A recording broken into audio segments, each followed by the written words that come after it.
Hi, I'm Evangelos, and I'll be presenting you the work I've completed with my partners as a PhD student in the École Polytechnique and co-founder of Amphitrite, a startup harnessing artificial intelligence to better monitor our oceans.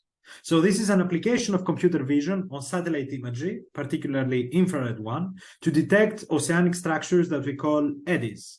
So I'll give you a demonstration of the operational use of our tool to have a better idea of what it looks like. As you can see here, we have images of the Mediterranean Sea, of sea surface temperature, or SST as I'll call it, measured by the infrared instruments on satellites. So the swirls, filaments, and gradients that you see here are like the milk that some of you pour on your coffees.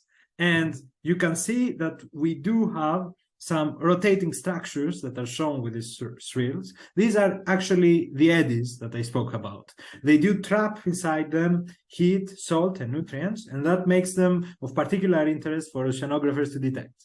So what we've built here, and I'm showing you, is an object detection tool that is able in real time to process satellite images and detect anticyclones, which I label here with a blue contour rotating clockwise, and cyclones, which rotate counterclockwise with red contours.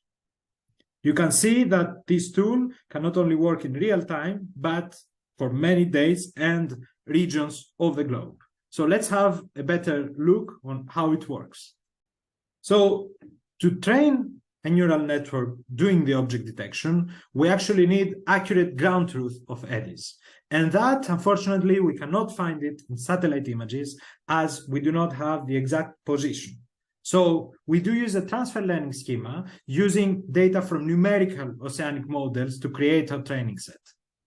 Numerical models are actually Navier-Stokes equations resolved in a grid, and here I show you the output for the velocities and the SST reproduction by the model. By co-localizing detected eddy contours on the velocity field with the SST field, we can actually crop patches around them, which constitute our training dataset. So to train our network, we'll make the link between the SST image containing eddy representations and the dynamical contour.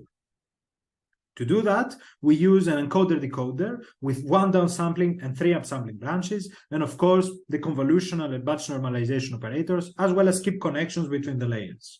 I said 3 upsampling branches as we've proven that a multitask setup with an ablation study that you'll find in a paper works better for our case. So not only giving as a training output the mass segmentation, which is of interest to us, but also segmenting the contours precisely and the distance between the eddies. So the final output will be your typical segmentation mask for the anticyclone and cyclone classes, shown here with the softmax activated heat maps.